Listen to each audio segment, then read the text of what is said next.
parce que sur 100 mètres, vraiment, il y a du monde, et c'est lourd et ça va vite. Et quand il arrive à atteindre la finale, c'est déjà exceptionnel. Donc on va dire encore que le 200 mètres, c'est peut-être la discipline qui lui tend les bras pour amener des médailles. On verra cet été.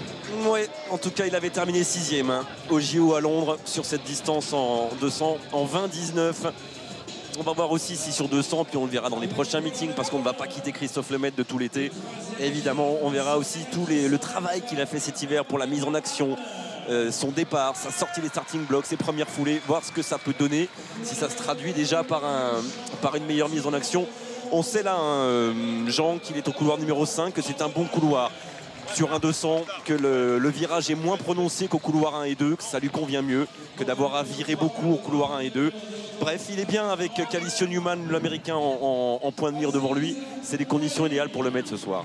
Oui, c'est parfait, il est idéalement placé, couloir 5 avec Newman qui a déjà couru en 20-39, donc c'est un concurrent qui part fort, qui part vite, c'est l'idéal. Je pense que maintenant Christophe, il faut qu'il parte avec beaucoup de relâchement, en étant détendu et en confiance, et puis ensuite qu'il puisse ouvrir sa foulée le plus tôt possible.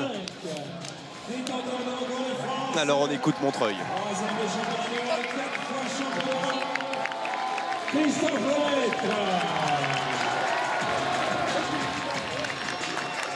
Les deux locomotives de l'athlète français sont là. L'un assistait son jeune frère Valentin, l'autre est là dans sa concentration habituelle au couloir numéro 5. Calicio Newman, l'américain, est devant lui au couloir numéro 6. C'est un homme qui a déjà couru en 20-26. Lui était dans le relais du 4x100, vice-champion du monde, Teddy Tamar, avec le maître entre autres.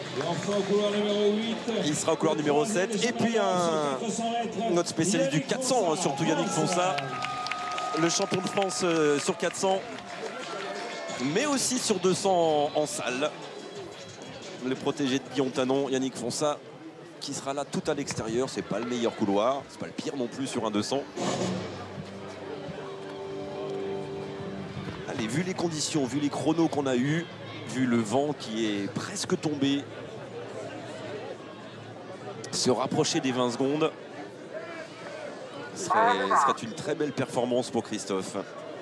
On le rappelle pour l'instant 20-35 à Saint-Étienne. Et montrer à l'élite mondiale qu'il est présent, faire un chrono digne de son nom, c'est vraiment aussi important psychologiquement pour la suite. Il a toujours bien aimé cette piste de Montreuil. Il y avait battu un record de France à une époque et dans des conditions terribles, sous la pluie. Bref, c'est mieux ce soir. Il est au couloir numéro 5, Christophe Lemaitre, dans sa combinaison noire.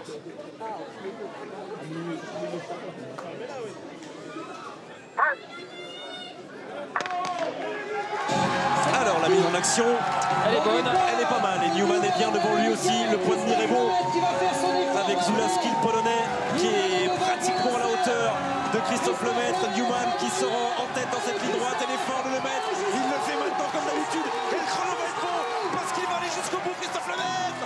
20-19. Bon, c'est géré dans les 10 derniers mètres, mais quel écart il fait en sortant du virage encore une fois. Ramené à 20-17, c'est un virage prudent, une bonne mise en action, un virage prudent, et puis quand il ouvre sa foulée à la sortie de ce virage, là il sait faire, là il se détend, il se relâche, il tombe les épaules. Et un très bonne course, un très bon 200 mètres. Et autant dans le temps, qui doit le rassurer et en effet montrer qu'il est présent. Et surtout dans la réalisation, il y a encore des petites choses sûrement à améliorer, surtout sur ce relâchement, sur ce départ. Ce départ était assez bon, je pense, dans la mise en action. Il se relève peut-être un petit peu tôt, peut-être un petit peu déséquilibré à ce moment-là. Et encore, là, il arrive vraiment à lancer fort la machine. Et alors là c'est comme d'habitude, Calicio Newman à chaque foulée, 2,70 m de foulée pour Christophe Lemaitre. Chaque foulée fait quelques centimètres de différence et à l'arrivée, il y a pratiquement 5 mètres sur la ligne. 27, c'est bien, c'est vraiment bien, Jean. C'est un très bon chrono. Mais il fait pas assez, il doit être dans les 5-6 meilleurs chronos de la saison. Ah mais on le sait, on connaît le potentiel de Christophe, même au niveau mondial sur 200 mètres. Évidemment, il était largement au-dessus de la concurrence ce soir à Montreuil. Il l'a prouvé, il l'a montré. Ouais, avec un temps de réaction qui est pas le meilleur de la course, hein, 0,196. Maintenant, la mise en action, elle est assez convenable. Ouais, il y a des petites choses à améliorer à ce niveau-là, mais quand même, quelle belle course. Et il fait toujours son petit signe à l'arrivée. El Maestro avec ses doigts. Ça, c'est un petit jeu avec ses copains d'Aix-les-Bains, avec les Pessonneau et les autres. Le Maestro, il est là, il est sur la piste. Il a passé un hiver sans blessure en essayant de faire évoluer son... techniquement ses courses avec... voilà, El Maestro, il est là, LM, il faut comprendre. Hein, Félicité par Dominique Voynet. Et on a hâte d'avoir ces sensations. Les sensations, on les lit souvent.